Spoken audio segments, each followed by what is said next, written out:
Pues buenas tardes de nuevo y bienvenidos todos los que asistís a esta sesión que lleva por título La investigación en farmacovigilancia, pero con un ejemplo práctico.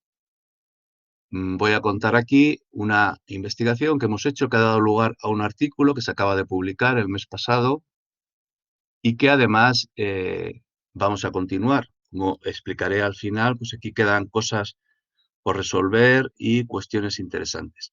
Pero sobre todo me interesa poner este caso como ejemplo de qué se puede investigar en farmacovigilancia, porque yo creo que ha seguido un proceso en el que nosotros al menos desarrollamos nuestra investigación. ¿Cómo empieza? ¿Cómo empieza la investigación? ¿A partir de qué? ¿Y qué instrumentos tenemos? Que bueno, son muy limitados, pero son los que tenemos y los que pueden dar lugar a este tipo de investigación con base de datos sobre reacciones adversas. ¿Cómo empezó este estudio?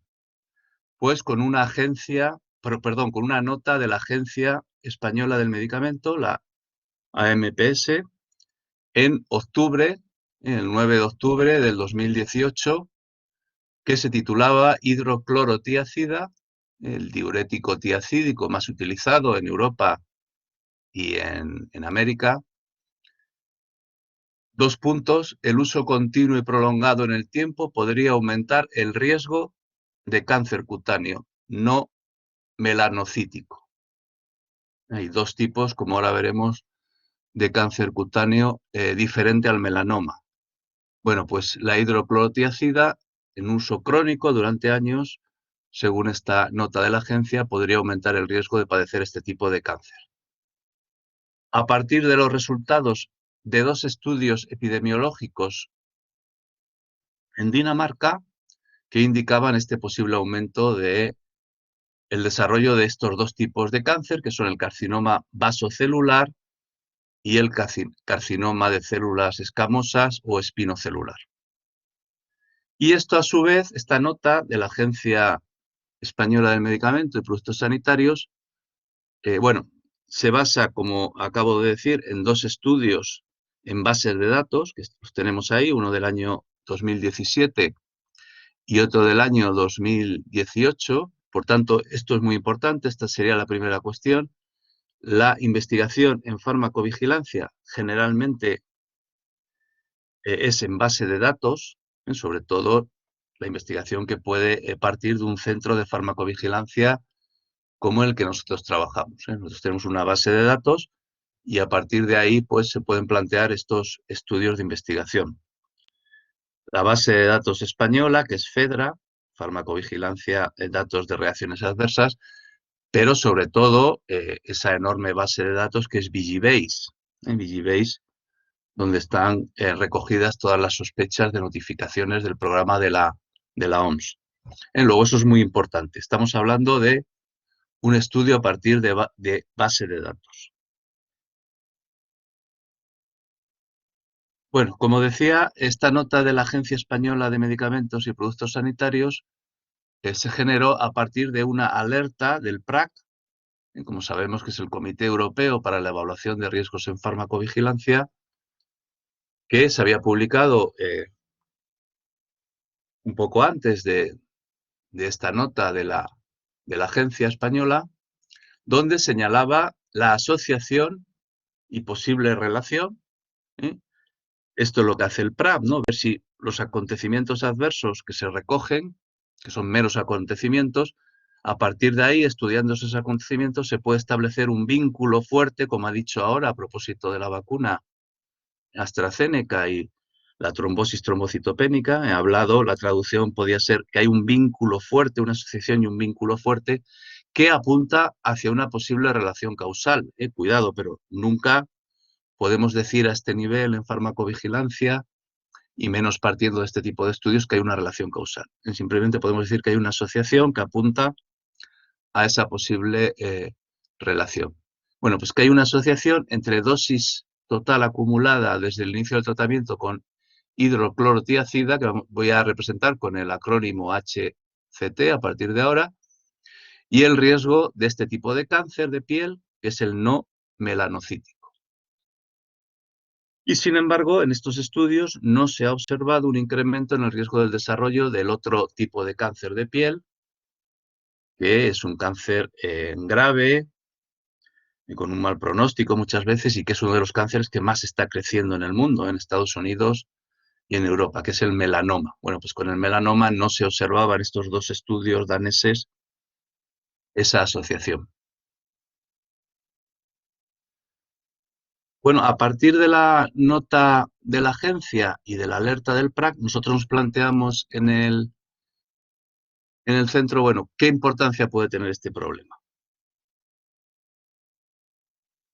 Pues yo creo que sí, es un problema importante, no es un problema baladí, no es un problema sin trascendencia. Primero, porque el fármaco, la hidroclorotiazida, es muy utilizado en una indicación muy prevalente, como es la hipertensión.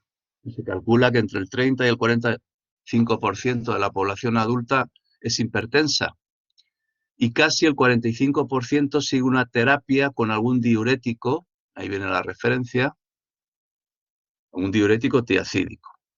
Y en concreto, la hidroclorotiazida es uno de los fármacos más utilizados tanto en Europa Occidental como en los Estados Unidos. Por tanto, tenemos aquí un fármaco que se utiliza mucho en una indicación muy prevalente. Por tanto, tenemos a una gran cantidad de población expuesta. Esto nos da ya pues, un indicador de que esto es importante, que es un problema importante.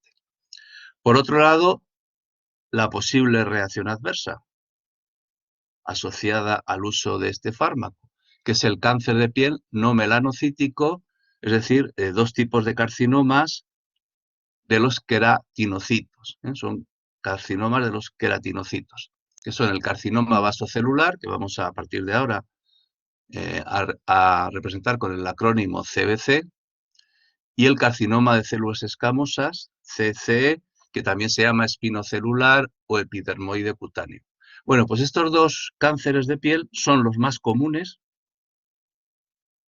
son bastante más comunes que el melanoma, y se caracterizan porque comienzan en la capa superior de la epidermis y a menudo, vamos, en la capa superior de la piel, perdón, la epidermis, y a menudo están relacionados, y esto es importante, como veremos, con la exposición solar, con la exposición al sol.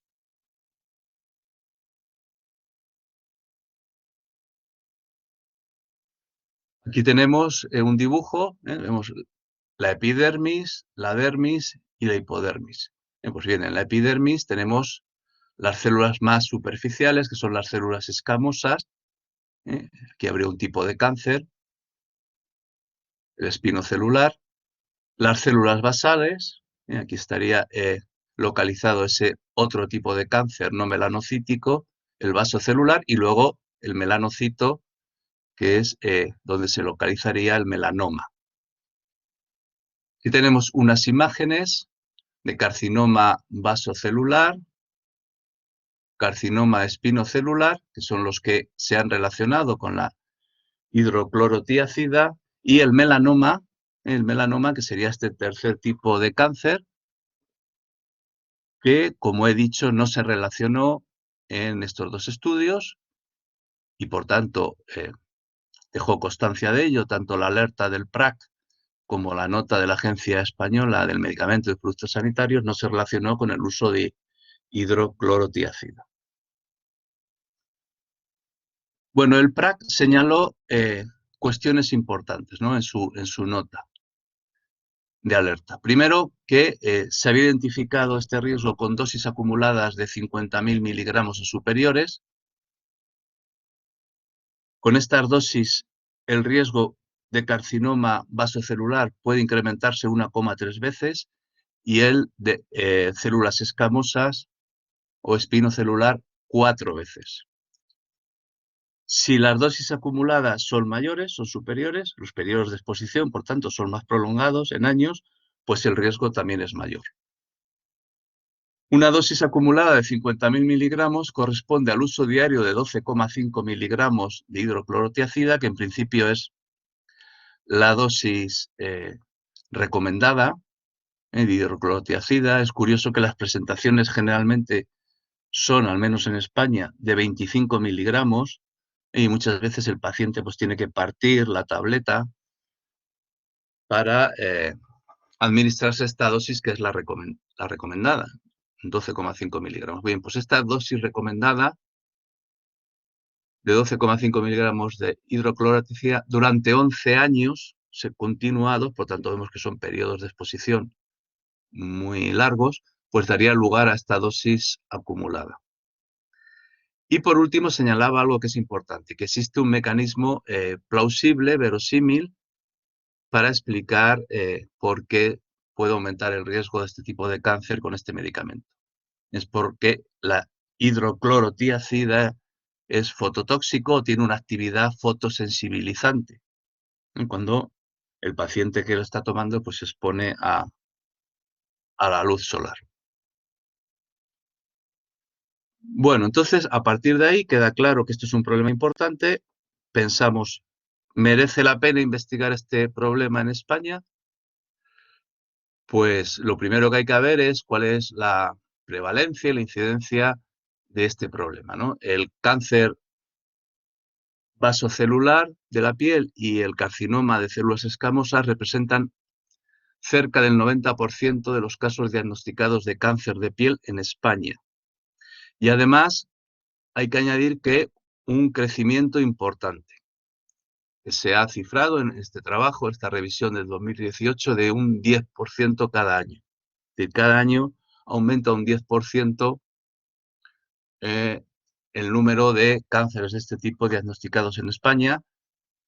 La incidencia es de 253 casos del vaso celular y 38 del de células escamosas por cada 100.000 personas año.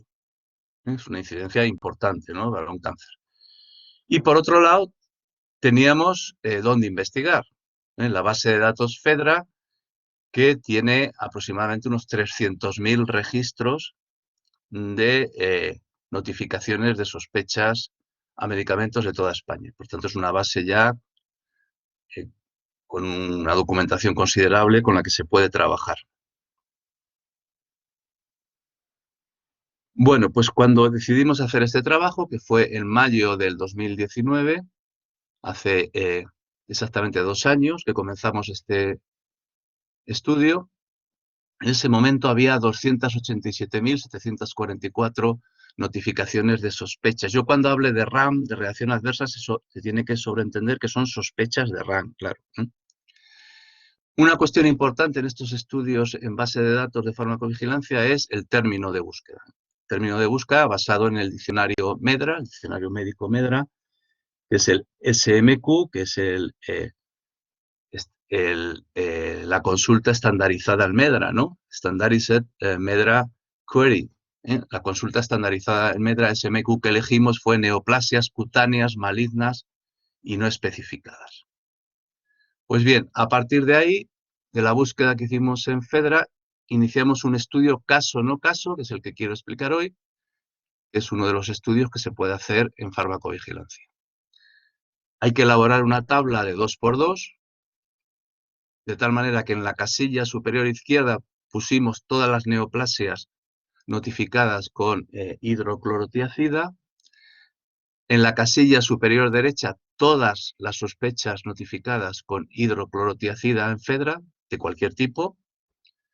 En la casilla inferior izquierda, todas las neoplasias cutáneas notificadas en FEDRA para cualquier fármaco. Y en la casilla inferior derecha, todas las RAMs para cualquier fármaco, que como he dicho eran más de 287.000. Bueno, pues a partir de ahí calculamos el estimador de riesgo, que es la Reporting Odds Ratio, ROR, que se obtiene poniendo en el numerador el producto de A por D, y multiplicamos estas dos casillas, A por D, y este sería el numerador, y en el denominador el producto de B por C. Y esto nos da una desproporcionalidad, esto es una medida de desproporcionalidad dentro de la base de datos, que nos habla de una asociación, una posible asociación entre esa reacción adversa y el fármaco que estamos estudiando. ¿Qué nos da la reporting ratio? En primer lugar, hay que decir lo que no nos da. Y no nos da una incidencia real de esa reacción adversa, de esa patología en relación con el fármaco. Lo que nos da es el riesgo de que un paciente que esté tomando ese fármaco se notifique en FEDRA esa reacción adversa. Es decir, imaginemos que yo soy el paciente, entonces sería, desde mi punto de vista, sería el riesgo que yo tengo no de sufrir un cáncer de piel si tomo hidroclorotiazida, cuidado, no es el riesgo real que yo tengo de sufrir un cáncer de piel, sino el riesgo que yo tengo si tomo hidroclorotiazida que se comunique en FEDRA un cáncer de piel. Ya sabemos que lo que se comunica en la base de datos de farmacovigilancia no es lo que ocurre, no es todo lo que ocurre, ni mucho menos. Ahora bien, encontramos ahí si hay o no desproporcionalidad entre todo lo que se notifica en relación con este problema. Para este estudio utilizamos algo que es muy recomendable, un control positivo y un control negativo. El control positivo fue un fármaco que es conocido, que está asociado con el cáncer de piel, en concreto el bemurafenib, que es conocido, que se asocia, y luego el control negativo, un fármaco que no se ha asociado a esta reacción adversa, pero que tiene un perfil conocido y delimitado. En este caso, elegimos la espironolactona. Calculamos estos controles y vimos que en el primer caso, el control positivo, el bemurafenib, estos fármacos para pronunciarlos casi hay que entrenarse, ¿no? Efectivamente, dio una ROR muy significativa, 56,6, con un intervalo de confianza al 95%, tenemos ahí. Sabemos que es significativo cuando la ROR está por encima del 1 y el límite inferior del intervalo de confianza está también por encima del 1. Hay ya una desproporcionalidad. Y repito, cuando la ROR está por encima del 1 y el límite inferior del intervalo de confianza también. Sin embargo, para la espironolactona, pues no procedió, no podemos poner ahí ROR igual a 0, no se suele poner, pero no procedió a hacer ningún cálculo porque no hubo ninguna neoplasia, no encontramos ninguna neoplasia cutánea en FEDRA de 1927 notificaciones con este fármaco. Bueno, pues aquí tenemos, después de hacer estos cálculos, el resultado del análisis de desproporcionalidad con la hidroclorotiazida. Para el carcinoma vasocelular dio el significativo, una asociación, una ROR de 4,86 con un límite inferior de 2,2. Para el carcinoma de células escamosas, la ROR fue significativa, 3,22, pero no podemos establecer la asociación porque el límite inferior quedó ligeramente por debajo del 1. Eso lo he señalado ahí en rojo. Y para el melanoma maligno, pues no encontramos asociación de una ROR por debajo. Por tanto, en nuestro análisis de desproporcionalidad confirmamos la asociación previamente descrita entre la hidroclorotiazida en esos dos estudios daneses y el carcinoma vasocelular, eso sí, con una ROR 3 veces mayor a la descrita en la señal del PRAP, lo que podría ser consecuencia del sesgo de notoriedad, porque como esto se hizo varios meses después de que se publicara la alerta, pues puede aparecer ahí el llamado sesgo de notoriedad. Es un efecto de bola de nieve que cuando algo se da a conocer, se hace público, pues se produce este sesgo. Sin embargo, el efecto de este sesgo ha sido disminuido en nuestro estudio, ha sido controlado en parte en el análisis, ya que hay presencia, y esto es muy importante señalarlo, porque si no, pues cabe atribuirlo al sesgo de notoriedad, de notificaciones previas a esta señal. Y eso se considera como que disminuye el sesgo.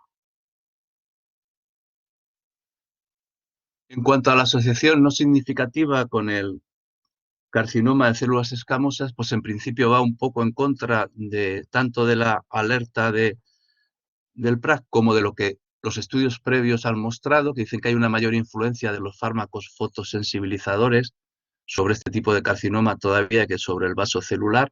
O sea, que iría un poco en contra de este posible mecanismo de acción. Pero bueno, fue lo que nos salió. La verdad es que estuvo muy cerca de la significación, muy cerquita, pero se quedó ahí fuera.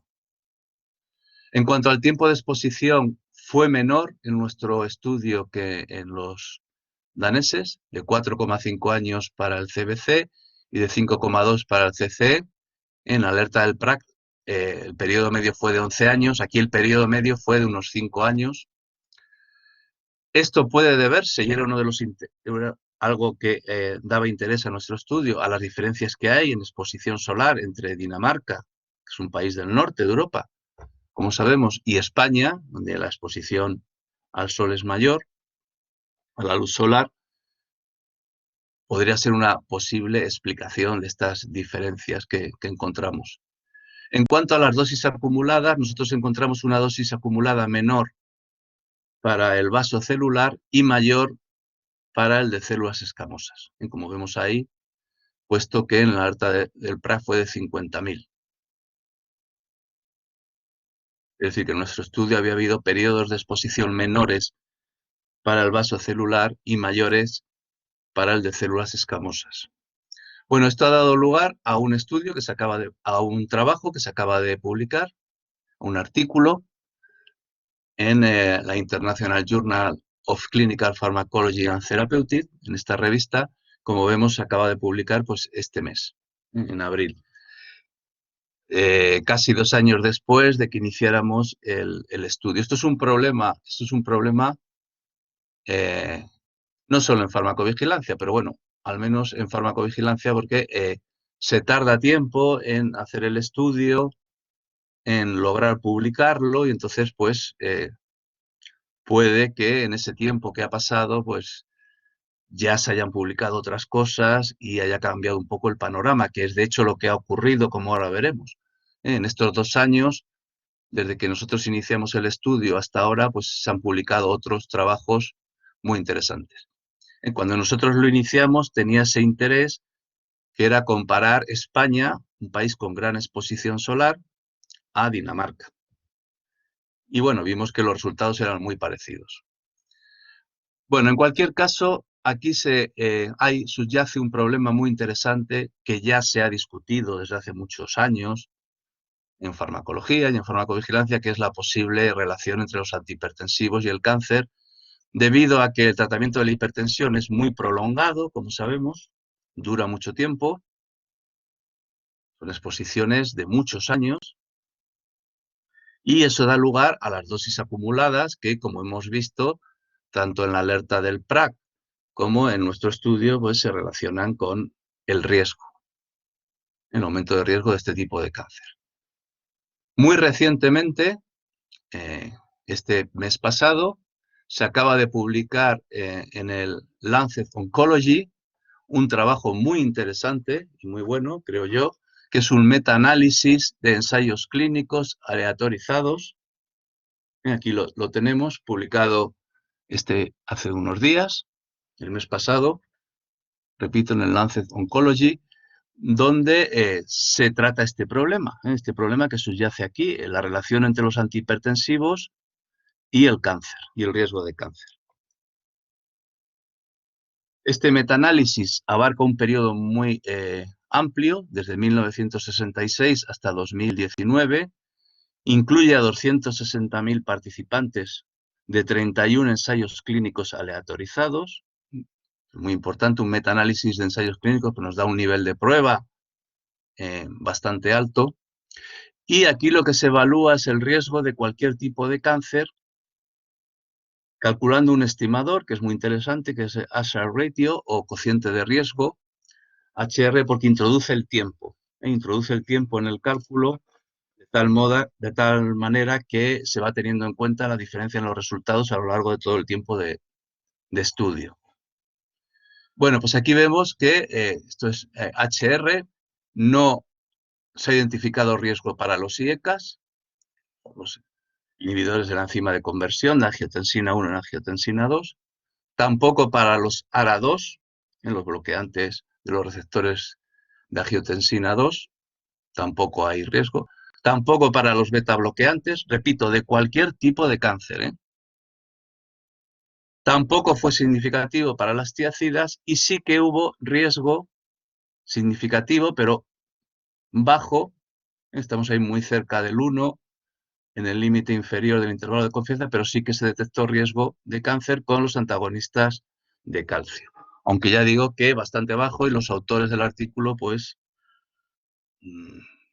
dicen que no es especialmente preocupante, ¿no? En cuanto a las tiacidas, que es lo que nos interesa, pues no fue significativo, no fue significativa este estimador, la SAR ratio, porque el límite inferior del intervalo de confianza, como vemos, pues está por debajo del 1. Pero sí el valor central, ¿no?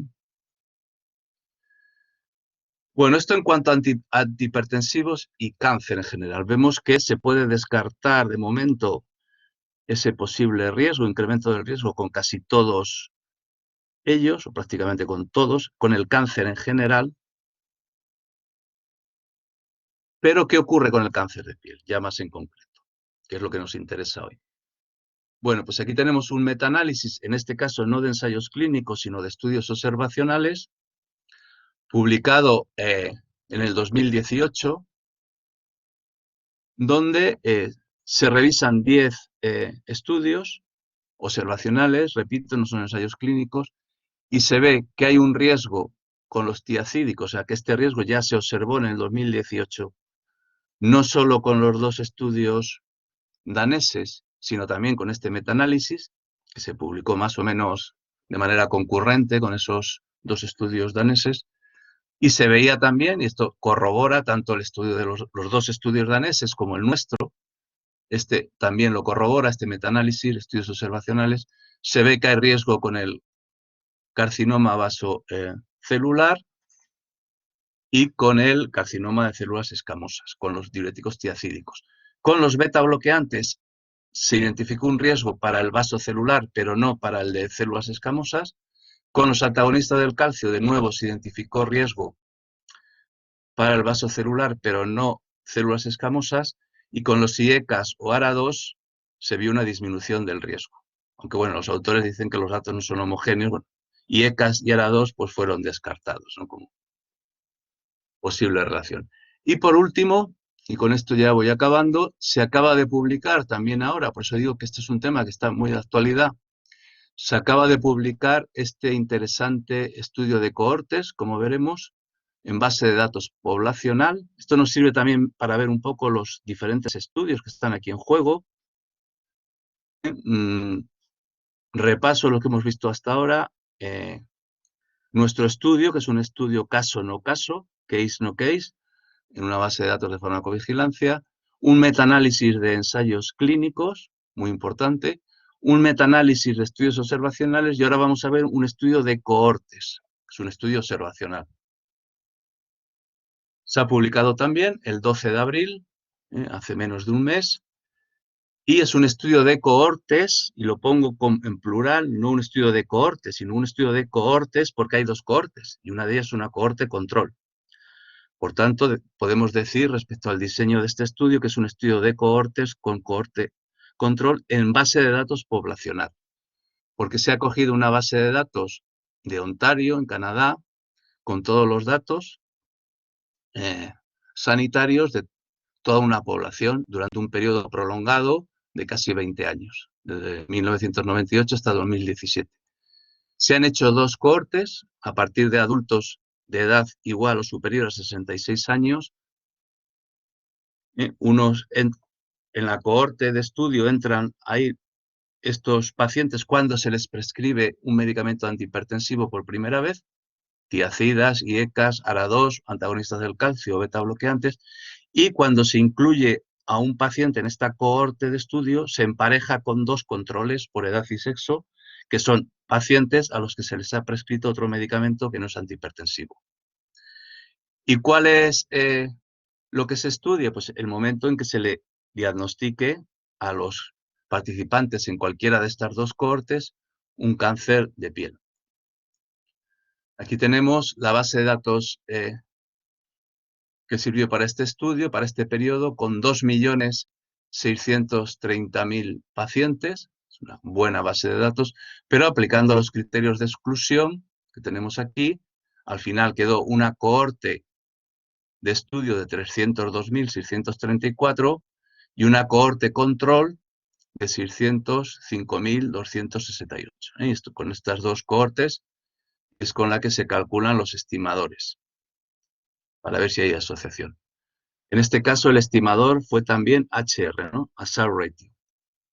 Y se encontró que había riesgo de cáncer de queratinocitos. Aquí en este estudio no pudieron diferenciar entre carcinoma vasocelular y carcinoma de células escamosas, por tanto están aquí los dos conjuntamente. Riesgo de cáncer de queratinocitos de cualquiera de los dos tipos, vemos ahí una HR significativa, pero atención, también riesgo de melanoma con un HR de 1,34. Y no se encontró riesgo con otros antihipertensivos ni para el carcinoma de queratinocitos ni para el melanoma, para ninguno de los dos. Por tanto, la novedad de este estudio es que se encuentra riesgo, a diferencia de los daneses y el nuestro, con melanoma.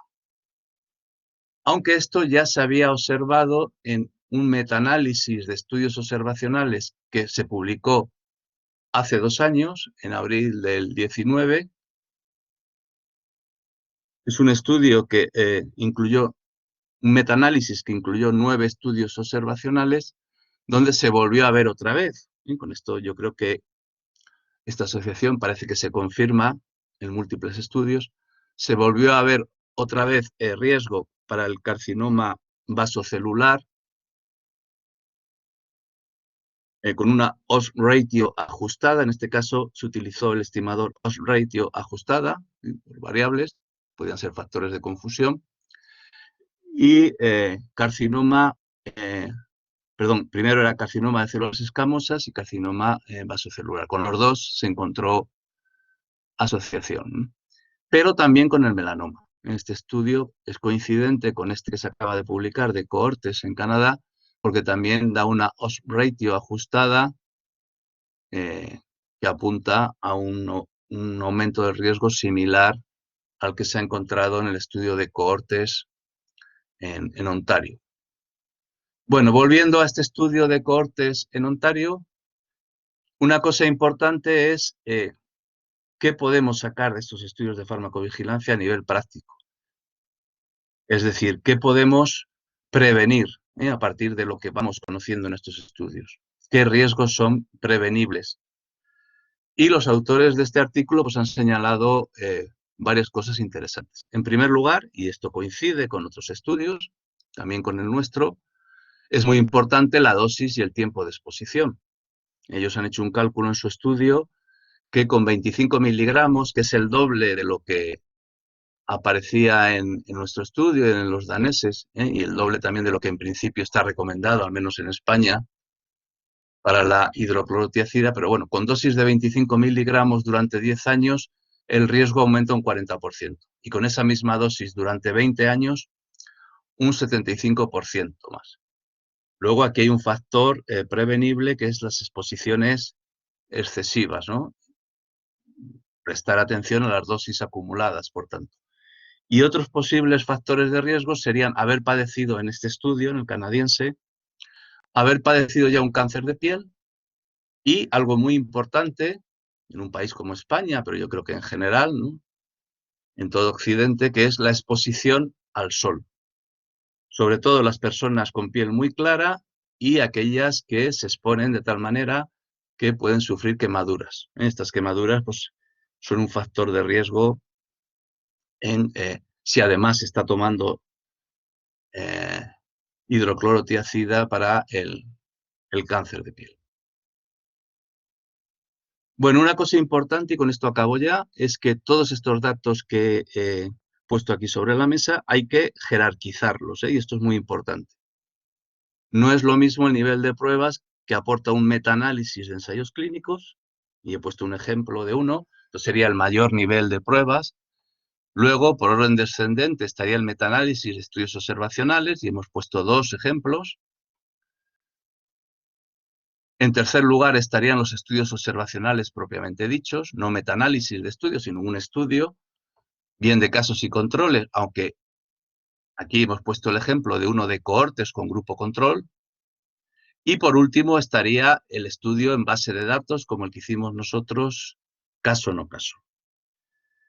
¿Qué cuestiones quedan aquí pendientes y que nosotros vamos a seguir investigando, si podemos? Pues yo creo que varias, ¿no? Me gustaría señalar 2. ¿Hay asociación que puede apuntar a una posible relación entre el melanoma, que nosotros no encontramos, ni tampoco el PRAC lo señaló en su alerta, en su nota?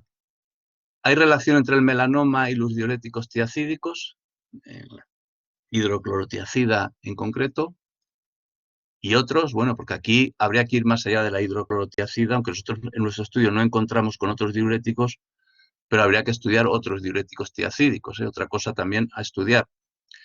Otra pregunta que queda ahí apuntada por algún estudio, como hemos visto en algún estudio, señala la posible relación entre otros antihipertensivos, en concreto los betabloqueantes y los antagonistas de calcio, y en concreto, sobre todo, con el vaso celular, y con el carcinoma vasocelular. ¿Es por los sesgos de estos estudios o puede haber ahí una posible asociación? Bueno, pues con esto acabo mi